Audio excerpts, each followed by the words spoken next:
Bonjour à tous, bienvenue dans cette webconférence consacrée aux troubles du sommeil et à l'intérêt de la complémentation phytostandard Sclesia valeriane. Je suis accompagnée par le docteur Duforez. Bonjour. Bonjour. Docteur Duforez, vous êtes praticien hospitalier à l'Hôtel Dieu. Tout à fait. Spécialisé dans le sommeil. Exactement. Et vous travaillez au Centre du sommeil et de la vigilance. Exactement. Voilà. Peut-être un petit mot sur le Centre du sommeil et de la vigilance, oui. Pour vous dire comment on se positionne par rapport à justement ces troubles du sommeil et l'intérêt des thérapeutiques alternatives non médicamenteuses, parce que c'est ça qui va nous intéresser aujourd'hui notamment. Déjà, nous, on est 22 médecins, c'est une équipe, donc moi, ça fait maintenant une vingtaine d'années que j'y travaille et on voit à peu près 14 000 patients par an.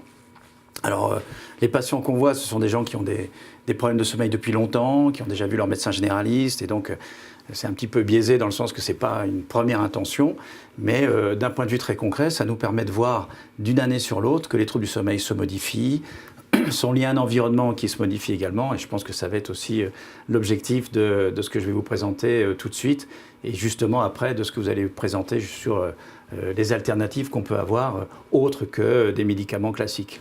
Tout à fait. Donc on reviendra dans une deuxième partie sur les résultats de l'étude sur le phytostandard Sclesia valeriane et on terminera par une session questions-réponses. Avec plaisir, si on peut y répondre. Je vous en prie. Donc on y va. Donc d'un point de vue très concret, justement, ce que je voulais vous montrer déjà, c'est la notion d'épidémiologie, de ce qui est en train de se passer en ce moment dans le monde du sommeil et le monde des statistiques par rapport aux troubles du sommeil. Donc ça, c'est un baromètre, la slide que je vous propose, qui est ce qu'on fait tous les ans au sein d'un institut qui s'appelle l'Institut national du sommeil et de la vigilance, qui est généralement, dont la journée du sommeil est vers le mois de mars, fin mars, et qui va nous donner une sorte d'état des lieux des troubles du sommeil en France. Donc déjà, depuis maintenant 1 an ou 2 ans, on voit d'autres pathologies arriver, qui sont un peu plus complexes que l'insomnie classique, avec notamment 4 personnes sur 10 qui se plaignent de troubles de leur sommeil. Alors bien sûr, il y a le bataillon des insomniaques. Alors déjà, petite définition sur l'insomnie, parce qu'il y a beaucoup de définitions et parfois c'est un petit peu complexe. Et le professeur Ohayon, qui travaille avec nous, qui est un épidémiologiste célèbre qui vient de Stanford, a résumé les choses en disant finalement, l'insomnie, les troubles du sommeil, c'est une insatisfaction ou une plainte, surtout une plainte, à propos de la quantité du sommeil dont les gens se plaignent, mais également de leur qualité, et puis également de leur horaire.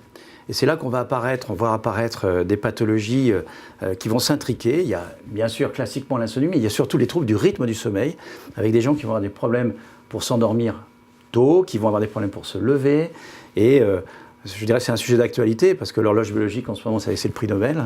Et on s'aperçoit qu'on ne peut pas bien régler les troubles du sommeil si on n'a pas également identifié les troubles de l'horloge biologique. Après, il y a des symptômes que sur le terrain clinique, les médecins connaissent bien, le syndrome d'apnée du sommeil, les gens qui vont avoir des problèmes respiratoires pendant le sommeil, ça fait partie de ces troubles du sommeil, ça représente entre 5 et 10% des gens selon les études. Et puis les syndromes des jambes sans repos, où là aussi on s'aperçoit qu'il est très important de doser, d'avoir une approche biologique du sommeil. Donc voilà, on va parler un petit peu donc, de ces choses-là. Et d'un point de vue très concret, il y a 2 mots-clés qui nous arrivent au niveau clinique, dans ce qu'on a sur le territoire des consultations. La première chose, je dirais, c'est 2 mots, c'est immédiateté et incertitude. Il y a des gens qui nous disent « j'ai pas le temps de débrancher et ça me poursuit la nuit et c'est pour ça que j'ai plein de pensées dans la nuit qui m'empêchent de m'endormir ou qui me réveillent à 2-3 heures du matin ». Et ces notions d'activité font que, d'un point de vue très concret, 33% des actifs dorment moins de 6 heures par nuit. Donc 33% des actifs dorment moins de 6 heures par nuit dans la semaine. Et là, c'est depuis 2014 qu'on a ces chiffres-là.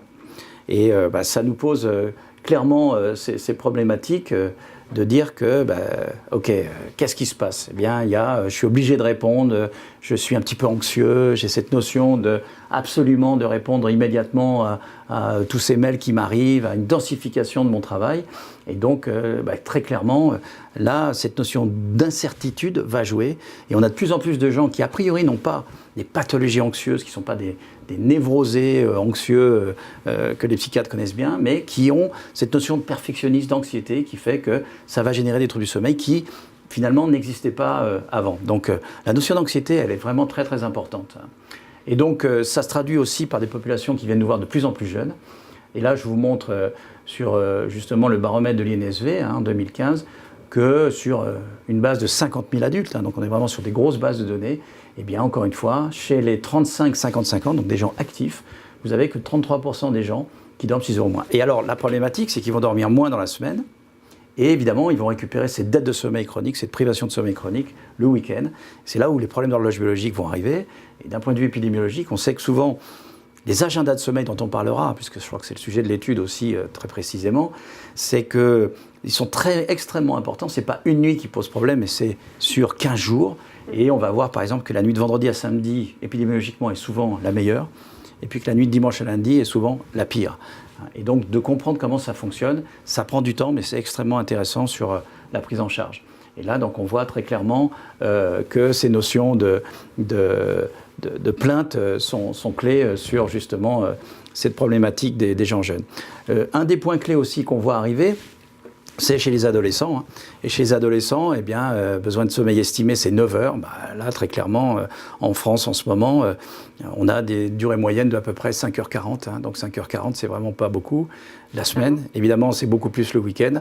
Et là aussi, on a ces problèmes d'horloge biologique qu'il faut prendre en condition et en compte dans ces notions-là. Donc 78% des adolescents français souffriraient d'une dette de sommeil chronique. Donc encore une fois, des populations de plus en plus jeunes. Un des points clés aussi qu'on voit arriver, c'est sur ces notions d'apparition de l'Internet et de ces outils électroniques, c'est que dans cette slide que vous pouvez voir, c'est qu'entre 1985, où Internet n'existait pas, et 2004, aux États-Unis, sur une grosse étude, eh bien, là aussi, ces pourcentages d'adultes qui dorment moins, qui sont en privation de sommeil, en dette de sommeil chronique, augmentent d'une manière incroyable. Et tous les ans, on s'aperçoit que les Français, les Occidentaux, les Japonais notamment, dorment de moins en moins. Donc il y a une vraie réflexion épidémiologique sur ces sujets-là. Ce que je voulais vous dire aussi d'un point de vue très concret, qu'on a dans ces études de terrain, étudier le sommeil et l'insomnie, c'est aussi rentrer dans la chambre à coucher des gens. Et on va voir par exemple que dans ce slide-là, 4 Français sur 10 restent connectés la nuit. Et avec une notion aussi comportementale qui est intéressante, avec cette notion d'anxiété, non pas comme une pathologie, mais comme une caractéristique des gens, on s'aperçoit que existe une nouvelle race de gens qu'on appelle les dormeurs sentinelles, c'est-à-dire des gens qui ont un portable dans leur chambre, même s'il est éteint, même s'il est en mode avion, le fait qu'il soit à portée de la main, vous allez modifier la qualité du sommeil. Peut-être pas la quantité, mais la qualité du sommeil. Alors, la grande plainte des gens, c'est « j'ai l'impression que mon sommeil n'est pas récupérateur ». Donc voilà ce que je voulais vous dire. Un portable, ça ne sert pas simplement qu'à appeler, ça sert aussi à regarder des séries. Alors attention aux séries addictives américaines qui vont créer des insomnies, très clairement, parce que les gens sont évidemment addictifs à ce genre de séries. Il faut connaître la suite. Et oui, et puis avec aussi, ça sert de réveil. Enfin, je veux dire, c'est pas simplement pour appeler, il y a plein de conditions qui font que ça va modifier les comportements des gens. Un autre point aussi qui est important, je pense, c'est dans cet environnement anxiogène, parce que tout ce que je vous dis, très clairement, on en arrive sur l'anxiété, c'est que les troubles du sommeil, d'un point de vue épidémiologique, vont augmenter entre 15 et 30% selon ce qu'il est arrivé et selon ce qui a été médiatisé dans votre entourage, et notamment sur les chaînes d'information en continu. Donc, un des exemples sur une population américaine, mais on a eu la même chose après le 13 novembre 2015, c'est justement cette augmentation que je vous montre là, de caractéristiques de pourcentage de gens qui ont des troubles de l'endormissement, et ça on va arriver sur l'insomnie, troubles de l'endormissement avec plus de la moitié, pratiquement la moitié des gens qui ont des problèmes pour s'endormir, des gens qui vont se réveiller la nuit avec des problèmes pour se rendormir, des gens qui vont se lever fatigués, qui vont ne pas être frais dans le début de journée. Et d'ailleurs, à ce niveau-là, il faut faire attention entre la différence entre somnolence et fatigue, c'est pas tout à fait la même chose. Ça, les médecins connaissent bien cette histoire-là. Et donc, l'environnement anxiogène crée aussi des troubles du sommeil collectifs que ressentent les gens.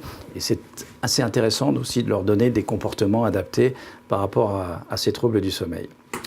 D'un point de vue aussi concret, et là on va rentrer dans le détail de ce que nous on propose, et c'est là où, à mon avis, l'arsenal thérapeutique, et on a besoin de gens comme vous, c'est qu'est-ce qu'on fait nous pratiquement quand les gens viennent nous voir et qu'ils ont un problème d'insomnie.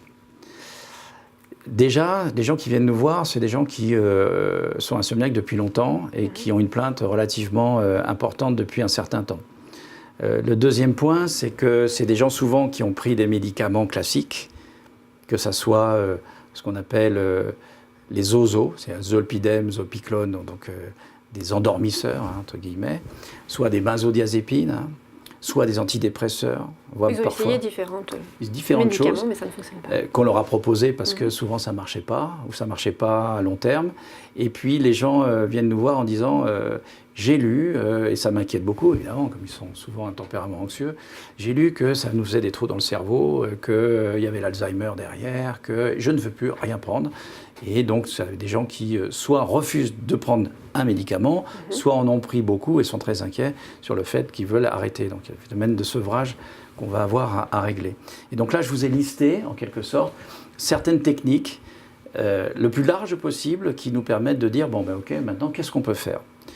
Donc, d'un point de vue très concret, donc, quand les gens viennent nous voir en consultation, on va les envoyer voir des coachs, en quelque sorte, qu'on a nous à l'Hôtel-Dieu, qui sont, on va essayer les techniques de relaxation, c'est la première étape, pour, encore une fois, avoir la possibilité de maîtriser parfois un état anxieux, chronique, qui se manifeste. Donc, on appelle ça technique de relaxation, on ne met pas un nom, type sophrologie, Qigong, ainsi de suite. C'est 5 séances, c'est 1h30 par séance, et c'est en groupe. Comme ça, les gens ils s'aperçoivent qu'ils ne sont pas tout seuls dans cette histoire-là. Et on a comme ça une sorte de classification des gens qui sont répondants ou pas à ce type de pratique. Alors, une petite chose très concrète, vous avez des gens qui ne supportent pas le yoga, qui ne supportent pas la sophrologie. Par contre, ils ont besoin de se défoncer et d'aller dans l'activité physique, qui peut être aussi une activité de type relaxation qu'on va aussi prescrire. Quel type d'activité physique? Derrière, on a ces notions aussi qui marchent très très bien, qui sont en test. Je dirais en France, il y a une publication qui va arriver faite par le docteur Joël Adrien, qui est très connu dans le monde du sommeil. Et on a déjà suivi à peu près 400 ou 500 personnes, ces fameuses TCC, techniques cognitivo-comportementales, adaptées au sommeil, et qui sont certainement, enfin c'est pas maintenant certainement, il y a un consensus européen, la première chose à faire quand on a une insomnie chronique. La problématique de ça, c'est que ce n'est pas remboursé par la sécurité sociale. C'est qu'en France, pour l'instant, les gens ne sont pas toujours très bien formés. On identifié sur des TCC adaptés au sommeil. En attendant, en Europe, il y a des TCC qui sont organisés au Canada, aux États-Unis. Ça marche. C'est vraiment le traitement de première intention pour avoir vraiment une efficacité sur le long terme. En France, on a un déficit là-dessus. Donc, je crois que là, c'est un vrai problème. On va même jusqu'à une troisième étape parfois, ce qu'on appelle les états de pleine conscience. C'est un peu à la mode en ce moment, on en parle énormément. C'est quoi? Est-ce que c'est adapté ou pas à ces troubles du sommeil? La réponse est oui, mais encore une fois, il faut avoir des gens répondants. Tout le monde ne peut pas aller facilement sur ces états de pleine conscience adaptés aux troubles du sommeil. Et donc nous, ce qu'on fait, c'est 8 séances.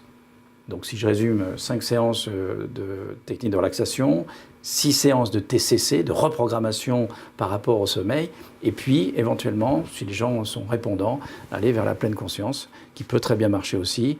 Et là, c'est 8 sessions. Donc on est sur du long terme et on est sur du rééquilibrage. Ça veut dire que quand les gens ont pris des médicaments, ça prend du temps et qu'il faut peut-être des techniques alternatives, et je pense que c'est un peu le sujet qu'on va avoir aujourd'hui. Et adapté à chaque patient, en fait, même là au sein des TCC exactement. Ou des approches alternatives. Comportementales et alternatives. Alors après, il faut jamais oublier quand même qu'on a un contexte clinique, donc ça c'est le médecin qui connaît bien son patient et qui va voir un peu est-ce qu'il y a d'autres pathologies, c'est une insomnie de comorbidité, et on a le droit d'avoir des troubles du sommeil parce qu'on a une pathologie inflammatoire, parce qu'on a une pathologie cancéreuse, parce qu'il y a des problèmes de dépression potentielle liés à des faits qui ne sont pas toujours agréables dans la vie qui vous arrivent, et c'est tout à fait normal de voir le sujet dans sa globalité. Et également dans son mode de vie. Donc c'est pour ça que l'activité physique, c'est important. On sait par exemple que le sommeil normal ne peut s'exprimer que si vous avez une activité physique suffisante. Or, un des points qui apparaît, c'est que le fait de travailler sur écran dans nos vies modernes font que les gens pensent qu'ils font l'activité physique parce qu'ils font du sport 2 fois par semaine. Mais ce n'est pas suffisant. Mais ce n'est pas suffisant. Parce que c'est tous les jours et parce qu'ils passent 8 heures de boulot devant leur écran, ils rentrent chez eux pour regarder éventuellement des films, des tablettes et ainsi de suite, en espérant essayer de bien dormir après, ce qui va poser problème. Donc l'activité physique est un très bon régulateur de l'horloge biologique, mais aussi de la qualité du sommeil. Donc ça aussi, ça fait partie de nos réflexions. Pareil pour la nutrition. Qu'est-ce qu'on fait, qu'est-ce qu'on mange, comment on le mange? Est-ce qu'il y a une notion de chrono-alimentation là-dessus? Donc il faut rentrer un peu plus dans le détail lorsque c'est possible. La luminothérapie, c'est à la mode en ce moment, mais c'est une nécessité. Je veux dire très clairement, les Scandinaves savent que ça pose problème. Sans rentrer dans le détail, à la Société française de recherche de médecine du sommeil, qui est à la fin du mois d'un autre gros congrès annuel avec 3000 médecins, on aura un consensus sur justement ces techniques de luminothérapie pour mieux régler l'horloge biologique. Si votre horloge biologique est mieux réglée, eh bien dans ce cas-là, vous pouvez aborder plus facilement les problèmes, les troubles du sommeil. Donc la prise en charge des troubles du sommeil s'aborde aussi bien sur le plan du trouble du sommeil en lui-même que l'horloge biologique. Exactement, il faut le voir dans son ensemble. Et après, c'est la problématique des outils, mais on va en parler après, dans le slide d'après. Mais la réflexion, c'est de se dire, OK, on est dans quelque chose qui doit être global, où on doit connaître le mode de vie des gens, leur personnalité, leur pathologie potentielle. Est-ce que c'est des choses aussi qui vont être liées à leur environnement professionnel, parfois. Nous, les gens actifs qui ne dorment pas bien, c'est peut-être aussi parce qu'il y a des problèmes aussi au niveau comment ils perçoivent leur travail et le sens qu'ils donnent à leur travail. Donc, on va dans des choses qui sont un peu plus larges. Et puis, parfois, mais nous, on les voit moins, des gens qui ont déjà été soignés par homéopathie, si ça marche, tant mieux, on ne les voit pas. L'acupuncture, est-ce que c'est nécessaire ou pas? Donc on s'aperçoit que certains profils de personnalité, généralement c'est plutôt des femmes anxieuses, où on voit qu'il y a des modifications électroencéphalographiques, l'acupuncture peut arranger certaines caractéristiques. Et puis il y a toute cette réflexion qui est très bien vécue par les gens sur les plantes, les dérivés des plantes, la mélatonine. Et là, c'est un sujet vraiment intéressant parce qu'on s'aperçoit, et c'est là où on va rentrer un petit peu dans le détail justement de ces consensus européens, qu'on manque d'études, on manque de données. Et l'intérêt justement de ce que vous allez présenter, c'est de commencer un territoire et un terrain et un chemin qui va nous permettre de mieux classifier les choses. Voilà. Et donc dans ces consensus européens, moi ce que j'apprécie dans ce qui a été fait et publié en juillet 2017, donc c'est vraiment très récent. Tout récent, oui. Tout récent. C'est déjà la règle des 3 P. C'est-à-dire que pour les gens qui ont une insomnie, vraiment le bataillon des insomniaques importants, qui présentent cette histoire, et c'est toujours 3 questions qu'il faut se poser. La question tout d'abord de la prédisposition. Est-ce que finalement, c'est des choses... ça fait longtemps que je ne dors pas bien. Dans mon enfance, je ne dormais pas très bien non plus. Dans ma famille. Dans ma famille. Les antécédents familiaux. Est-ce qu'il y a une prédisposition à avoir de ces troubles du sommeil très, très gênants dans la vie sociale? Est-ce qu'il n'y a pas ensuite une notion de précipitation? Est-ce qu'il n'y a pas un élément, un événement qui a précipité le fait que je n'étais pas un très bon dormeur? Mais alors là, ça devient quand même un vrai problème pour moi. C'est pour ça que je viens vous voir. Donc, identifier un des éléments qui précipite le problème. Et puis, si vous avez des gens qui vous disent « je ne dors pas depuis une semaine ou depuis un mois », bon, c'est pas trop grave, on va leur demander si la lune, ils sont sensibles à la pleine lune, des choses un peu conjoncturelles et pas trop méchantes. Par contre, si ça dure depuis plus de 3 mois, est-ce qu'il y a une perpétuation à cet état de fait? Là, on se posera des questions pour entrer dans justement cette évaluation à plus long terme et trouver des solutions le moins dangereuses possible et le plus efficaces possible. La prévalence, elle dépend des pays. Il y a une notion culturelle importante. Quand on regarde les études entre l'Allemagne et la France, on n'a pas la même prévalence. On a une prévalence de à peu près 5-6% en Allemagne et plus forte en France, selon les études. On s'aperçoit aussi d'une thématique qui fait qu'il y a quand même une prescription d'hypnotique qui a l'air d'augmenter. Ah oui, elle continue à augmenter. Elle continue à augmenter. Alors, paradoxalement, ça dépend des pays. En France, ça a un peu tendance à se tasser, parce que je crois qu'il y a tout un courant aussi, attention aux médicaments, la Haute Autorité de Santé a montré qu'il y avait peut-être des substances, on parle du Rivotril, on parle du Zolpidem, avec des ordonnances sécurisées. Donc maintenant, il y a une vraie réflexion de la Haute Autorité de Santé là-dessus et qui est légitime. Donc derrière, il y a quand même une prescription d'hypnotique qui globalement perdure et est importante. Et puis ces méta-analyses nous montrent que toutes les études qui ont été faites sont un peu disparates parce que dépend beaucoup des outils qui sont mis en place. Donc d'un point de vue très concret, c'est un problème de moyens aussi. Donc les outils dont on dispose, d'abord c'est votre examen clinique, ça c'est clé, je veux dire, c'est le médecin qui va interroger, mais ça prend du temps. Il faut connaître un petit peu comment fonctionnent les gens et dans cette thématique-là. Et les agendas peuvent nous aider. Un peu complexe, un peu long à remplir, mais les agendas du sommeil, c'est vraiment la première étape.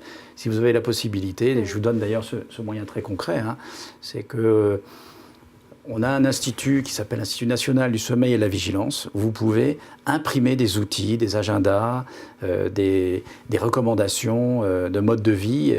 Et ça a été fait par des spécialistes du sommeil. C'est à disposition de la communauté médicale. Donc n'hésitez pas à aller sur le site de l'INSV. C'est très intéressant. Vous aurez en plus les résultats des études.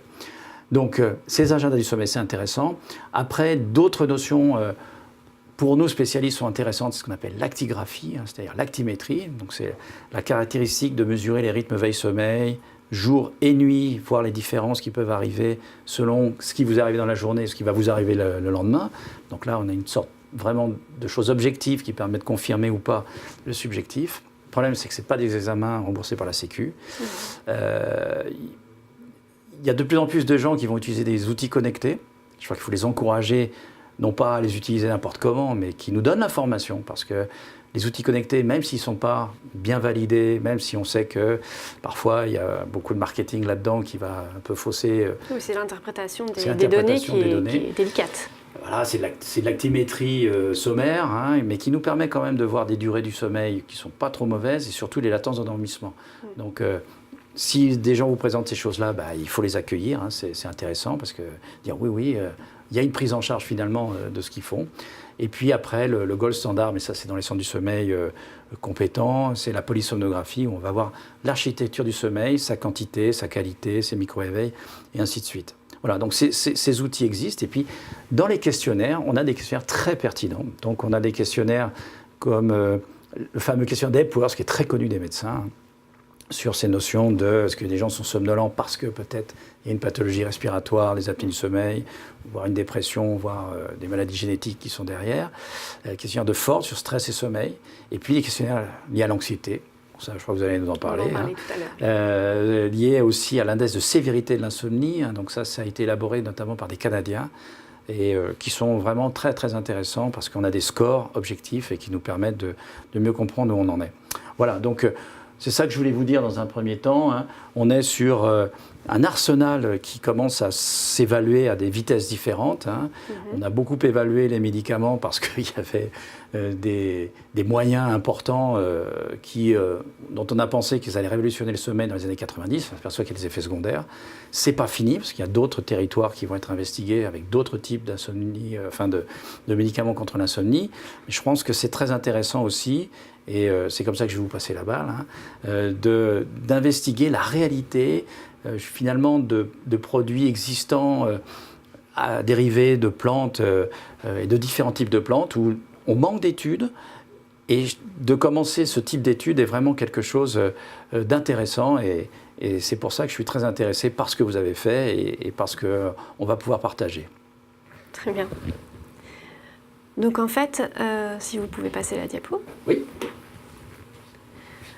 Donc en fait aujourd'hui, l'état des connaissances sur les deux plantes qui vous nous intéressez plus précisément, donc la valériane et l'escolzia, est assez disparate, avec l'escolzia qui, elle, est très peu documentée, c'est-à-dire qu'il n'y a pas énormément d'études chez l'homme, chez l'animal.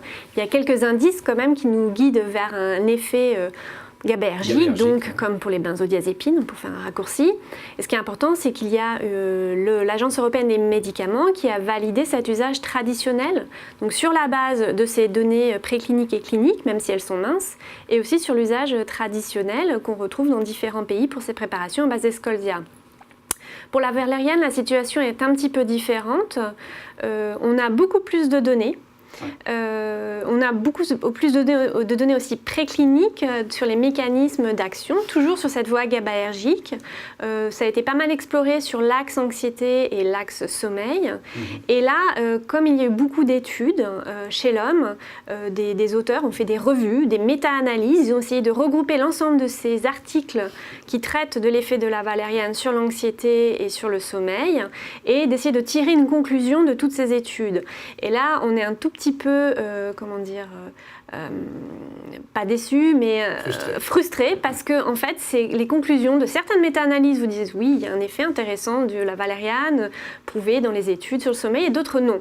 Et en fait, quand on va un tout petit peu plus loin, en fait, ces méta-analyses utilisent des publications qui étudient différentes formes d'extraits de valériane sur des populations très différentes, comme vous venez de le dire. Il y a insomnie, on n'a pas tous la même insomnie, il y a les insomnies primaires, on essaye de faire des catégories, mais c'est beaucoup plus complexe que cela. Les outils, comme vous venez de le dire, parfois on utilise l'actimétrie, parfois des questionnaires.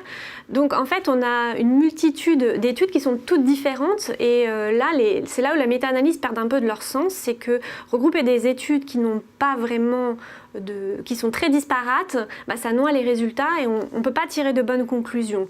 Donc au niveau des données scientifiques, c'est un peu partagé. En revanche, là, on a encore l'EMA, l'Agence européenne des médicaments, qui a validé un usage traditionnel de la valériane dans les troubles du sommeil, et pour un extrait éthanolique, là, décrit un usage établi, c'est-à-dire qu'il y a suffisamment de données chez l'homme pour dire oui, il y a un effet de la valériane pour les troubles du sommeil. Mais encore une fois, troubles du sommeil, qu'est-ce qu'il y a derrière ce mot? On ne sait pas. Donc, on voit qu'il y a différents biais en fait, à toutes ces études, et on a ce constat-là, qui est ce qu'il est, c'est l'état des connaissances aujourd'hui.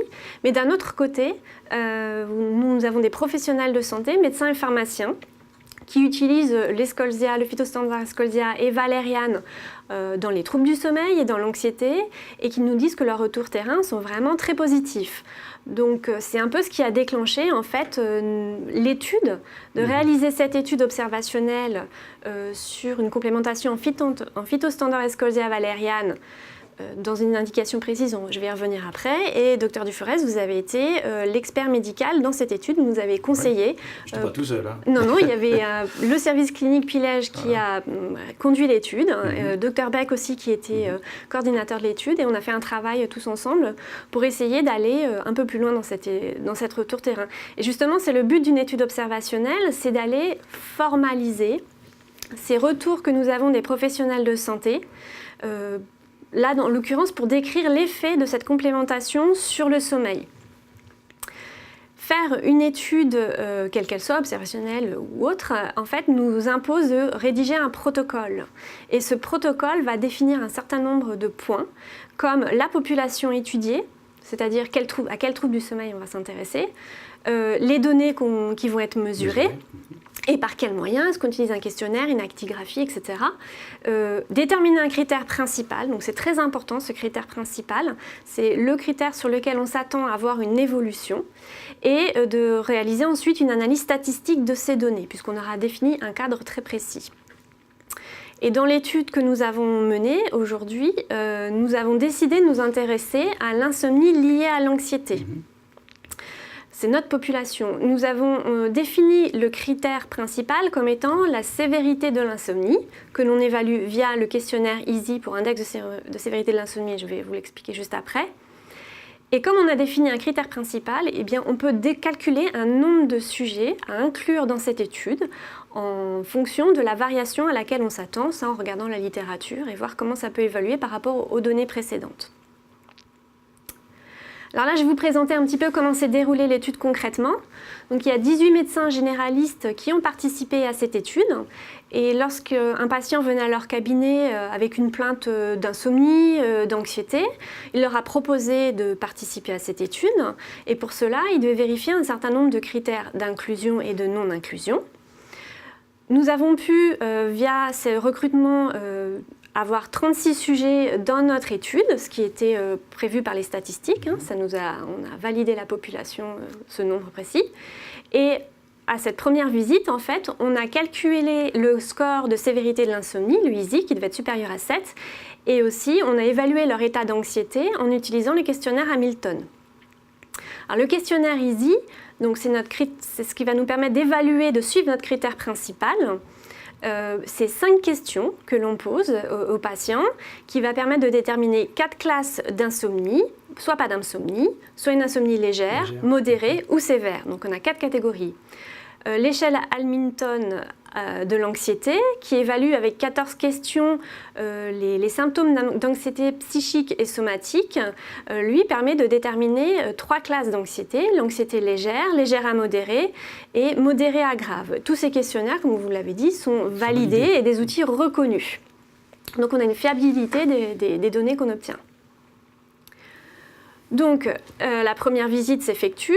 On demande aux patients qui ont été inclus dans l'étude de se supplémenter en phytostandard Escherichia valeriane en prenant 4 comprimés chaque soir avant le coucher.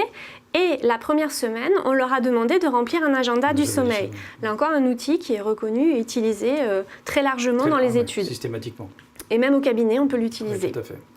Donc cet agenda du sommeil que vous voyez ici, vous pouvez le retrouver, il est téléchargeable en ligne sur le site de la Société française de recherche médicale sur le sommeil. Le sujet va indiquer son heure de coucher, son heure de lever. On va pouvoir voir le temps passé au lit, la fréquence des troubles, s'il se réveille la nuit par exemple, ou s'il va somnoler la journée, il va devoir faire des siestes. Et on va voir s'il y a une répercussion d'un mauvais sommeil sur la journée. C'est un outil qui permet d'estimer la latence d'endormissement, c'est-à-dire le temps qu'on met pour s'endormir, le temps total de sommeil, et on peut calculer l'index d'efficacité du sommeil. Je vous expliquerai ça juste après. Donc les 4 semaines se passent. À la 4e semaine, on demande à nouveau au sujet de remplir cet agenda du sommeil, et ils ont une deuxième visite chez leur médecin. À nouveau, on va calculer l'index de sévérité de l'insomnie, le score Hamilton d'anxiété, et on leur a posé d'autres questions par rapport à la satisfaction sur le produit, sur leur état général, sur l'utilisation du produit et la tolérance, qui est un point aussi important.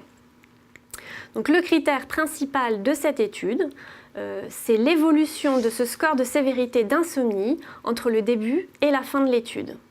On a des critères secondaires, c'est-à-dire qu'on va explorer les autres informations qu'on aura récoltées à travers ces différents questionnaires pour voir qu'est-ce qui se passe.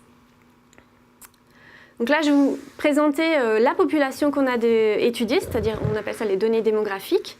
Donc les sujets étaient âgés entre 26 et 65 ans et la moyenne d'âge était autour de 50 ans. Ce qu'on peut constater, c'est que les femmes sont largement représentées, près de 78%. Mais oui, ce qui est classique dans l'insomnie et aussi ce qui est classique aussi au niveau anxiété, les femmes ont un trait d'être plus anxieuses que les hommes. Plus sensibles à leur état de santé aussi. Peut-être aussi. Ouais. Maintenant, je vais vous parler du critère principal. Donc, on a l'index de sévérité de l'insomnie. Donc, on va avoir son évolution entre le début et la fin de l'étude.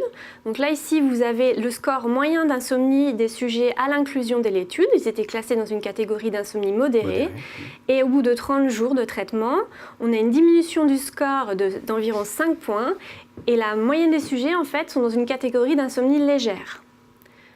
Si on reprend ces résultats, mais qu'on regarde catégorie par catégorie, comment est la répartition de la population. Là, vous avez la répartition à l'inclusion. Et après 30 jours de traitement, vous pouvez noter qu'il n'y a plus de sujets qui ont une insomnie modérée, donc c'est tout à droite du graphique, on est à 0, et vous pouvez voir qu'à gauche, au contraire, l'histogramme bleu clair, on a une forte proportion, on a 20% de sujets qui déclarent ne plus avoir d'insomnie, en tout cas via le score EASI. Donc au global, on a une répartition modifiée de la population en faveur d'une sévérité moindre de l'insomnie. On s'est intéressé à l'EASI en détail, c'est-à-dire que ce questionnaire a des sous-questions et on a regardé sur les sous-questions les plus intéressantes quels étaient les retours des sujets. Quand on regarde la difficulté à s'endormir, eh bien, si vous regardez les carrés les plus clairs, en fait, on constate une augmentation du nombre de sujets qui n'ont plus ou peu de difficultés à s'endormir. On passe à 50% de sujets à la fin de l'étude qui ne se plaignent quasiment plus de leur difficulté à s'endormir. Quand on regarde la difficulté à rester endormi, donc ce qu'on pourrait dire l'insomnie de maintien, de la même manière, là, on a une augmentation de la proportion de sujets qui n'ont pas ou plus de difficulté à rester endormis, on passe à 40%. Et enfin, concernant les réveils précoces, qui sont aussi une plainte qu'on retrouve souvent dans l'insomnie, de la même manière, on augmente la proportion de gens qui n'ont plus ou peu de réveils précoces pour atteindre 40% à la fin de l'étude. Alors grâce à l'agenda du sommeil, on a pu regarder, analyser d'autres paramètres liés au sommeil de nos sujets et on a calculé le temps de sommeil moyen.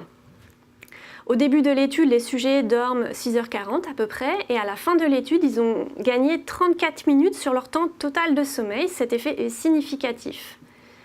De la même manière, le nombre de réveils nocturnes, on a vu juste à l'instant qu'ils s'en plaignaient moins, ils étaient plus satisfaits, ils se réveillaient moins souvent. Eh bien, l'agenda du sommeil confirme, on a une baisse de 25% du nombre de réveils nocturnes. Et ce qui est intéressant aussi, c'est qu'on se réveille moins souvent, mais quand on a des réveils nocturnes, eh bien, ils diminuent. On a une diminution de 25% du temps lorsqu'il y a des réveils nocturnes à la fin de l'étude. L'efficacité du sommeil. Alors par définition, l'efficacité du sommeil, c'est le temps de sommeil total divisé par le temps passé au lit, qu'on multiplie par 100. Cela correspond au pourcentage de temps passé au lit qui est réellement passé, attribué à dormir. On ne fait que dormir pendant ce temps-là et on estime qu'un bon dormeur a une efficacité de sommeil supérieure à 85%. C'est une des bases d'ailleurs des TCC, des techniques cognitivo-comportementales. Le lit est fait pour dormir, éventuellement pour l'activité sexuelle, mais certainement pas pour faire autre chose. Ni pour manger, ni pour regarder la télé. Exactement. Voilà, le lit pour dormir.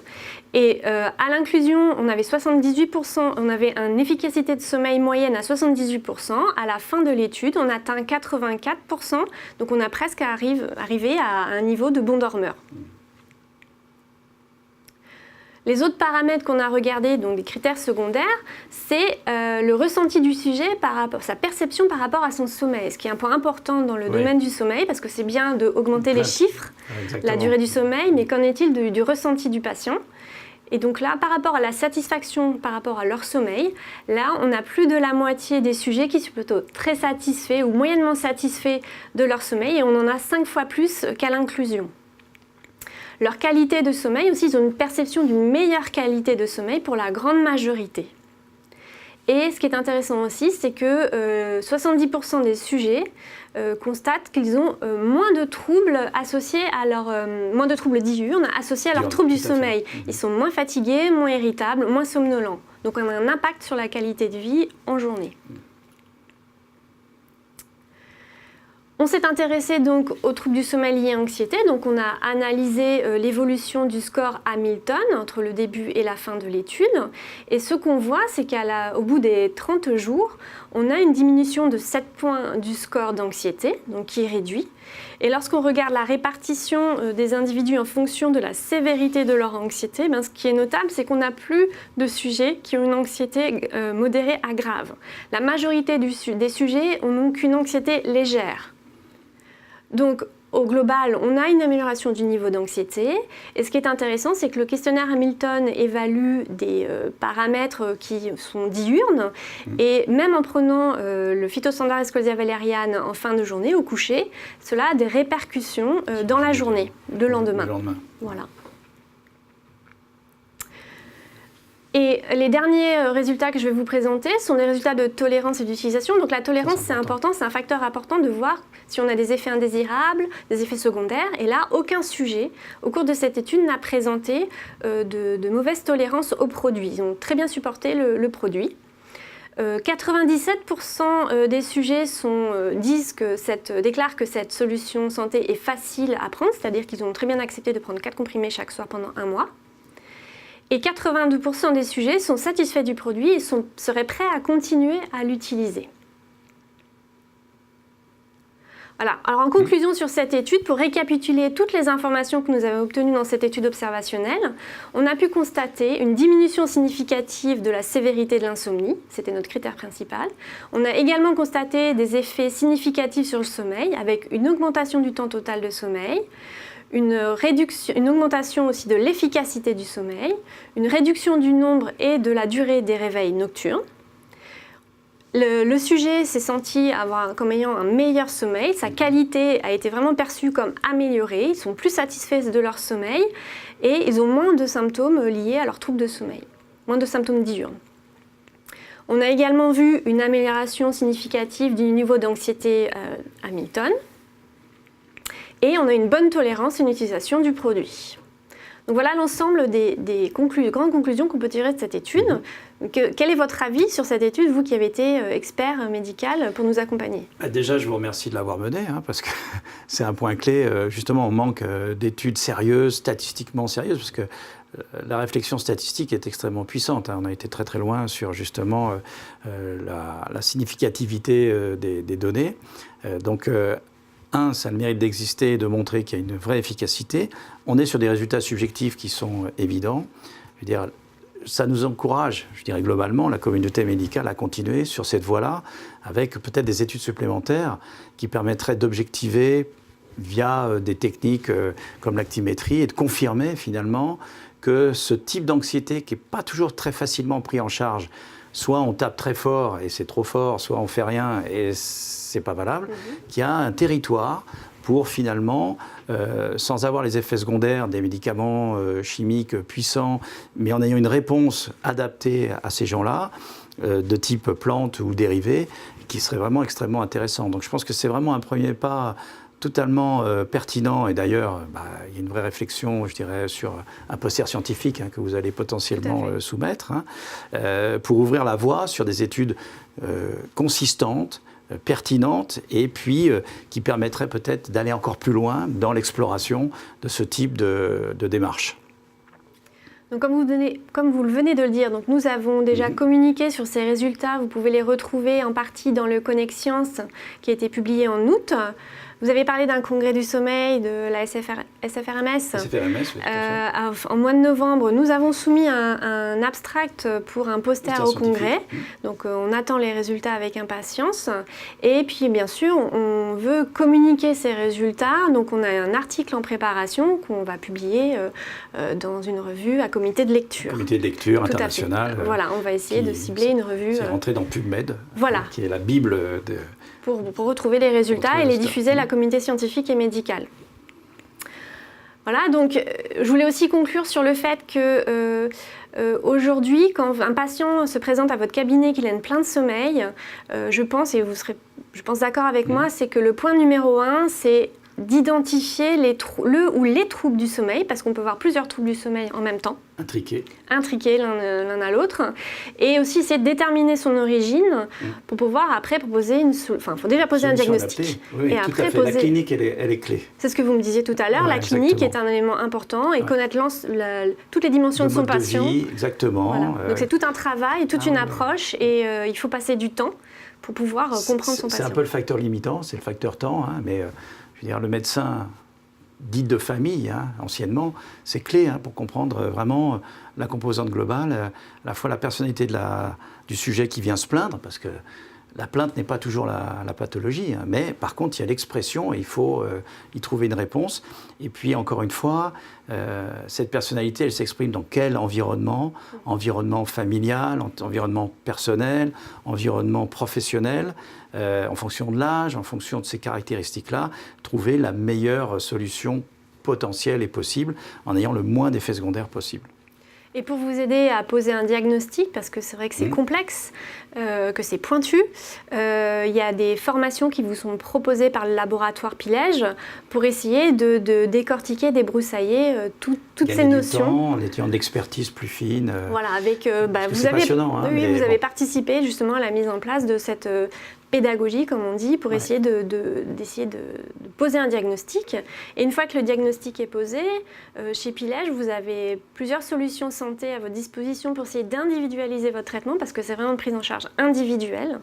Et comme on vient de le voir, quand il y a un contexte, un terrain anxieux, on vous recommande d'utiliser le phytostandard Escolsia valeriane, avec toutes les informations qu'on a eues là dans cette étude qui sont vraiment riches et très intéressantes.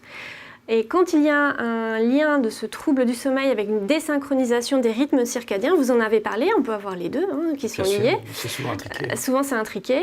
Eh bien vous avez de la mélatonine dans la gamme chronobiane qui vous permettra d'individualiser les traitements. Ça peut être un jet lag, ça peut être un décalage de phase. Social, ce qu'on appelle le jet. Il y a aussi le jet lag social, tout à fait. Qui est vraiment une réalité. Voilà. Moderne. Et puis aussi chez les personnes vieillissantes, on sait que la mélatonine commence à ralentir et donc ça peut être une aide pour ces personnes-là. Et ça, je pense que la communauté médicale va pouvoir aider ou tout au moins les experts là-dessus, parce que un des buts de la Société française de recherche de médecine du sommeil, c'est d'élaborer au bénéfice de la communauté médicale en général, un consensus sur justement ces techniques, que ce soit mélatonine, rythme circadien, troubles de l'horloge biologique, ça va jusqu'à la luminothérapie, pour voir qu'est-ce qu'on peut faire concrètement, pratiquement, sans rentrer dans le gadget et en ayant une vraie efficacité, on va dire de prise en charge de ce type de troubles qui malheureusement explosent en ce moment dans le monde occidental pour des raisons qui sont des raisons aussi d'environnement technologique, essentiellement. Et d'ailleurs, il y aura des recommandations qui vont être émises à la fin du mois de novembre. Oui, tout à fait. Donc, la fin du mois de novembre, il y a déjà pour les 3000 médecins qui vont venir au congrès, oui. Il y aura déjà les slides et il y aura déjà... les équipes se sont déjà réunies et on a déjà des recommandations. Vous avez déjà travaillé sur... Tout à fait, notamment sur la mélatonine. Il y a des trucs extrêmement intéressants là-dessus. Et puis, il y aura une publication qui est vraisemblablement dans la presse médicale, la revue du praticien, à destination de l'ensemble de la communauté médicale vers le mois de janvier. Donc, un article de synthèse résumant tous les travaux de ces différentes commissions. Il y en avait un certain nombre, avec à chaque fois une dizaine d'experts par commission. D'accord. Donc on les mettra, s'ils sont disponibles en ligne, on mettra les liens vers ces documents. C'est fait pour les partager. Et améliorer la situation. Très bien. Donc voilà, nous avons fini notre présentation et nous sommes maintenant disponibles pour répondre à vos questions. Vos questions, si vous n'êtes pas endormi, on est disponible. Alors,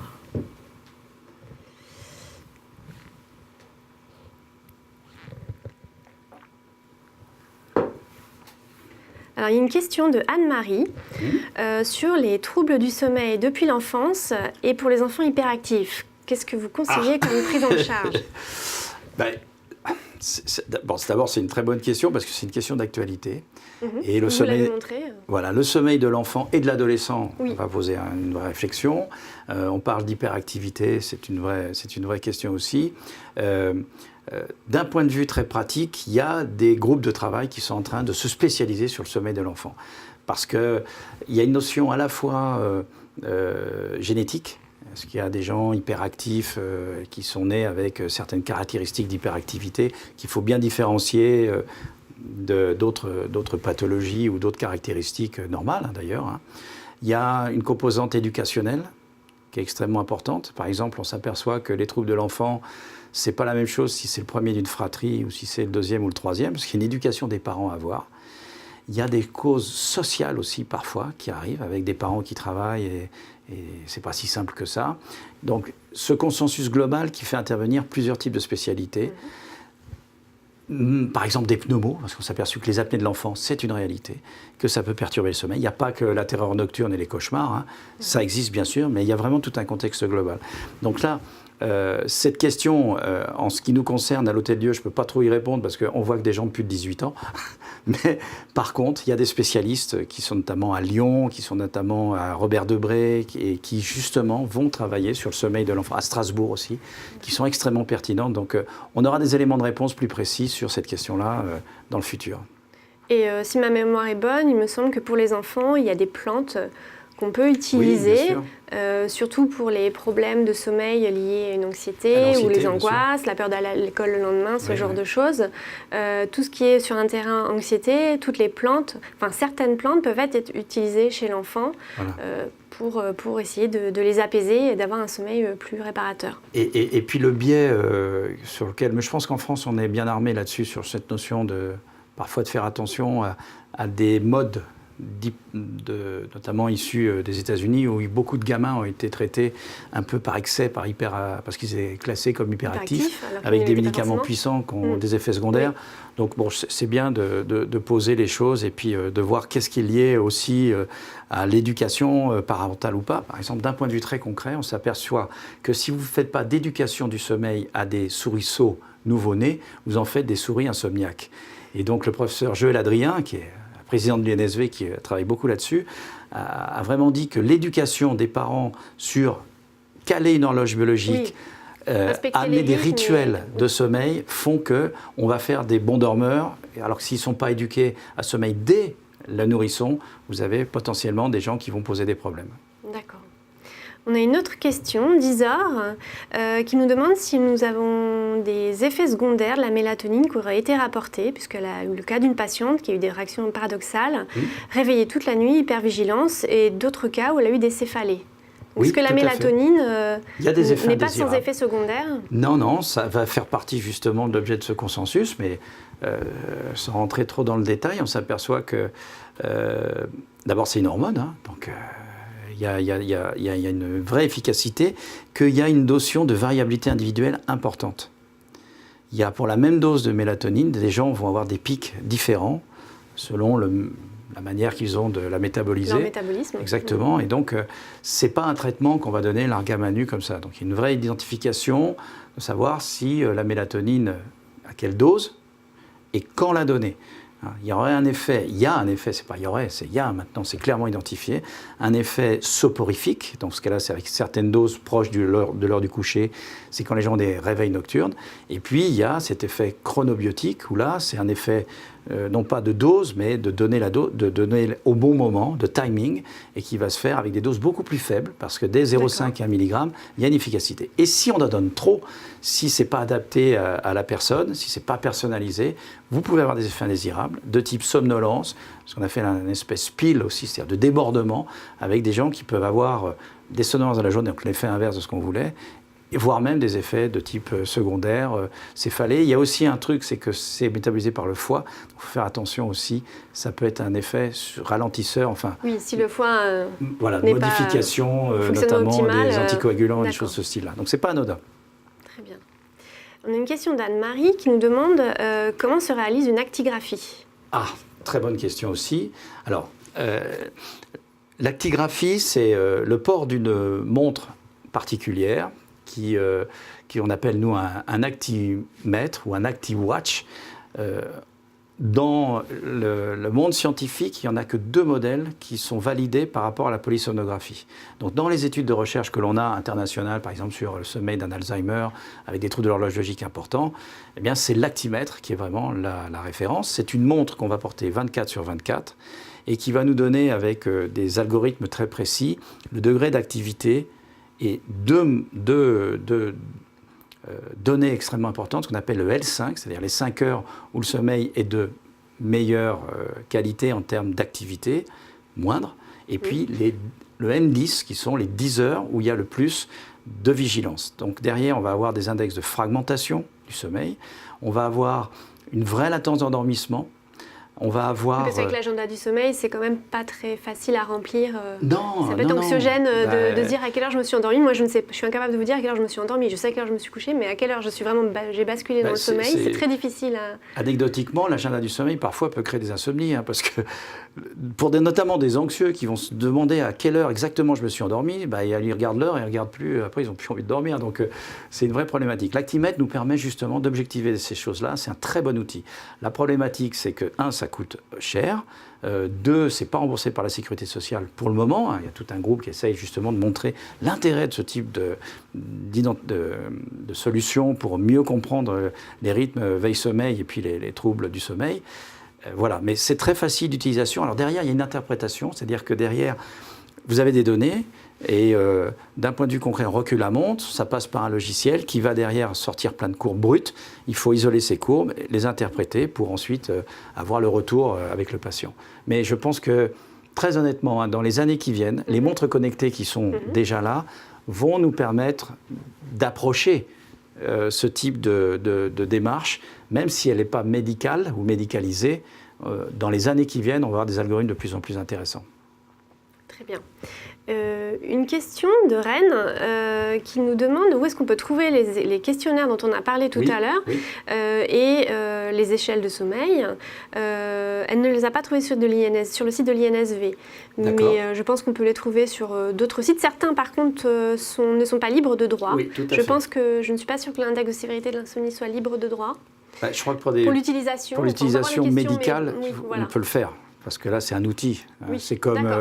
on a le droit d'utiliser oui, un certain nombre de fois pas le droit de commercialiser, entre guillemets, ou d'utiliser on a le droit de faire 2 questionnaires par an pour un patient. Voilà, exactement. Bon, donc il faut se renseigner. C'est un droit. L'important, c'est une fois qu'on a le questionnaire, c'est de l'utiliser d'une manière régulière comme un outil, et c'est d'ailleurs l'objectif. Au sein de l'INSV, où vous aviez cité aussi la Société française de recherche de médecine du sommeil, c'est peut-être pas toujours bien indiqué, mais on peut les télécharger. Il faut fouiller dans le site, mais...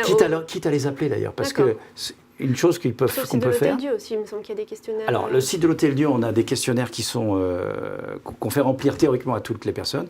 Il y a le HD42, on l'a rempli à plus de 100 000 personnes, donc maintenant c'est plus un questionnaire pour recueillir des données. Vous pouvez aller le télécharger, c'est très intéressant, HD42, 42 questions, un peu lourd, mais ça vous donne un bon profil. Mais si les questionnaires sont libres de droit, on vous enverra un mail avec le lien ou le PDF du questionnaire pour ceux qui sont libres de droit. Et pouvoir, c'est facile à avoir. Nous, on utilise pas mal le Ford. Sur le site de l'Hôtel Dieu, vous pouvez le télécharger, c'est fait pour ça. Ford, c'est 9 questions, je crois. Oui, tout à fait, avec savoir si les gens un peu stressés, alors pas toujours anxieux, mais un peu émotionnels, ils ont des troubles du sommeil liés à ce qui leur arrive dans la journée. Et puis nous, on utilise Spiegel, qui est un autre classement, mais c'est facilement téléchargeable. Il y en a un qui est très intéressant aussi, qui est plus long.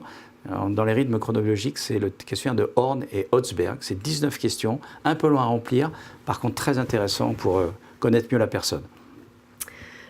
On a une question sur la posologie Escherichia valeriane. Est-ce qu'elle nécessite 4 comprimés tous les soirs? Alors dans cette étude, on a choisi de recommander l'utilisation de 4 comprimés tous les soirs puisqu'on ne pouvait pas individualiser le traitement. On allait recruter des patients, comme on l'a vu, qui avaient une insomnie sévère, légère ou modérée. Donc pour s'assurer d'une efficacité même pour les patients qui ont une insomnie sévère, on a décidé dans le protocole de leur proposer 4 comprimés. Après, il y a une individualisation du traitement à faire. On peut descendre à 2. Je sais qu'il y a des praticiens qui le font. Ensuite, on a une question intéressante, mais je ne sais pas si on pourra y répondre. C'est Dave qui nous demande, est-ce qu'on peut utiliser l'Escherichia valeriane en sevrage au zolpidem? Moi, je pense que c'est une très bonne démarche. Je vous réponds alors vraiment à titre personnel, puisque les gens qui viennent nous voir, c'est souvent des gens qui ont pris... On a aussi une question, comment se sevrer des hypnotiques quand ça fait longtemps qu'on les utilise? C'est pas facile. C'est un vrai problème, mais qui passe par une stratégie, j'allais dire, globale.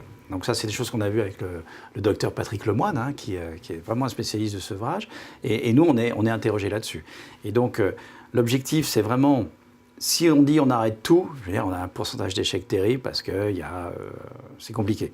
Par contre, si vous proposez des solutions alternatives en accompagnant les gens par des techniques justement comportementales, par des techniques de l'ouverture vers d'autres territoires qui permet justement d'avoir une progression accompagnée de dérivés de plantes, là on a des chances de succès qui sont plus importantes. Donc ça fait partie d'une stratégie globale. Et les plantes, oui. Alors après, lesquelles, pourquoi, comment, à quelle dose, c'est une chose. Les autres thérapeutiques alternatives, c'est... Exactement, mais accompagnées d'une stratégie globale. Et dans ces cas-là, on a une acceptation de la part des gens beaucoup plus facile, parce que le danger, c'est qu'ils n'arrivent pas, quoi. Donc là, sur le long terme, changer les comportements. Il faut savoir qu'on a, en cas de sevrage, on a à peu près 70% de réussite, mais on a quand même de la chute. Il y a des gens qui, ça ne marche pas, et ça va s'étaler sur 6 mois, 1 an. Alors, on a une question sur les TCC. En pratique, que sont les TCC? Parce que ce n'est pas forcément connu de tout le monde. Oui, tout à fait. Concrètement, alors concrètement, pas facile à expliquer en peu de temps, mais je vais essayer quand même. On n'a plus beaucoup de temps. Mais... ça part du principe, globalement, c'est de... Il y a en fait, si on rompt trois cercles, il y a ce que je fais concrètement, ce que je ressens, et là c'est le côté émotionnel, et ce que je pense, et là c'est le côté rationnel. Voilà, ça c'est l'objectif des TCC, et nous on l'a adapté au sommeil. Donc d'un point de vue concret et pratique, ce sont des thérapies de groupe en ce qui nous concerne. Les thérapies individuelles, mais nous on le fait en groupe, notamment dans l'insomnie, pour voir, que les gens ne sont pas tout seuls à avoir ce genre de troubles, donc ils vont communiquer entre eux et changer leur comportement par rapport à ce que font les autres. Je trouve qu'en groupe c'est très très puissant. C'est toujours dirigé par un médecin et un psychologue. Et derrière, que les gens vont exprimer, je ne dirais pas comme les alcooliques anonymes, mais c'est de voir quel est moi mon problème, quel médicament je prends, qu'est-ce que je fais, pourquoi je continue, pourquoi j'aimerais arrêter. Les gens s'expriment et en 6 étapes, on va modifier les comportements par rapport aux fausses croyances, par rapport à des choses qu'on peut se permettre de faire et qui finalement je pensais que ce n'était pas possible. Et on va faire avancer les gens dans leur perception de l'insomnie pour leur montrer que finalement, il y a un moyen de dormir bien et on reprogramme finalement ce que c'est que le sommeil et la perception du sommeil dans la réalité. Et toutes les études, alors, les gens qui sont très très bons là-dedans, c'est les Canadiens, c'est Edgar Morin qui a fait ça. Si les gens veulent aller plus loin, Edgar Morin, pas Edgar Morin c'est le philosophe, c'est Charles Morin qui est le Canadien, et il y a énormément de littérature là-dessus, francophone, et qui est très intéressante parce que c'est l'université de McGill, c'est Montréal, et qui vraiment a bien identifié les TCC pour le sommeil. Très bien. Écoutez, il y a encore beaucoup de questions auxquelles on ne pourra pas répondre aujourd'hui, donc on vous enverra une réponse par email dans les prochains jours. Vous pourrez revoir cette webconférence sur le site Professionnel Pilège dans quelques jours. Et puis nous vous remercions pour votre attention, votre participation à cette webconférence. Et on vous souhaite une bonne fin de journée. Merci. Au revoir. Au revoir.